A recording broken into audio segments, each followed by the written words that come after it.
আসসালামু আলাইকুম, শুভ সকাল। আমি সকাল সকাল রান্নাঘরে চলে এসেছি। চুলাতে একটা ফ্রাই প্যান বসিয়ে দিয়েছি, ফ্রাই প্যানটা গরম করে নিয়েছি।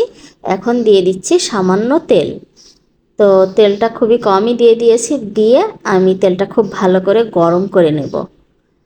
তো তেলটা আমার গরম হয়ে গেছে, আর এদিকে আমি এক পিস মাছ নিয়েছি, আর মাছে সামান্য নুন আর হলুদ মাখিয়ে রাখছি।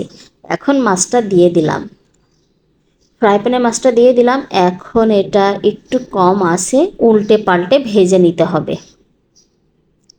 তো কিছুটা সময় নিয়ে এই মাছটা ভাজতে হবে। আর এদিকে আমি ক্যাপসিকাম কেটে নিয়েছি, এখন এক এক করে ক্যাপসিকামটা বসিয়ে দিলাম। তো আমার ক্যাপসিকামটা অলরেডি ভাজা হয়ে গেছে, এটা উঠিয়ে নিলাম।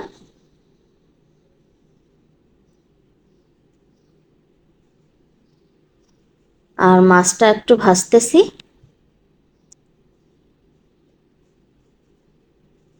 তো মাছটাও কিন্তু আমার ভাজা হয়ে গেছে,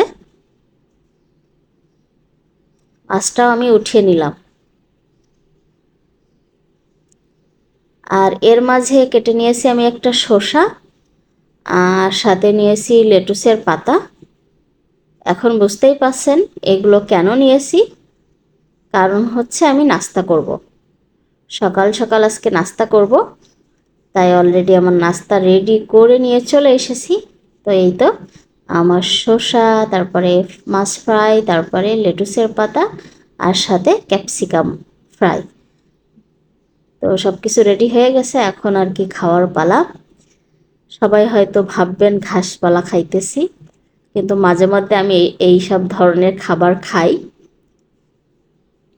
কারণ যে পরিমাণ প্রতিদিন বাইরে খাই, বাসায় হচ্ছে এরকম একটু ঘাস পাতা খাই।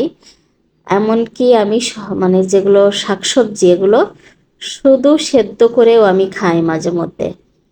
কারণ শরীর ঠিক রাখতে হলে তো এগুলো দরকার আছে।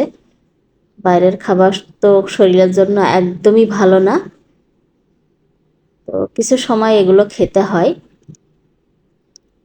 জানি অনেকেই খেতে পারবে না, অনেকেই খেতে চায় না যেগুলো খাওয়া যায়, বাট আমার খারাপ লাগে না। আমার একটা মানে অভ্যাস আছে যে বাইরে হয়তো আমি অনেক আনহেলদি খাবার খাই, বা মাঝে মধ্যে বাসায় এসে আমি একদমই সেদ্ধ টেদ্ধ কাঁচা এগুলো খেয়ে ফেলি। কিছু করার নেই, যেহেতু বাইরের ঝামেলাটা বাদ দিতে পারি না, যার কারণে ঘরে একটু কষ্ট করতেই হবে। তো আমার হাজব্যান্ড চলে গেছে আর মেয়ে তো ঘুমাচ্ছে, এই সুযোগে আমি নাস্তাটা করে নিলাম। তো কেমন লেগেছে আমার আজকের নাস্তা ঝটপট, সবাই কমেন্ট করে জানাবেন। ভালো থাকবেন, আমাদের জন্য দোয়া করবেন। বিদায় নিচ্ছে, আল্লাহ হাফেজ।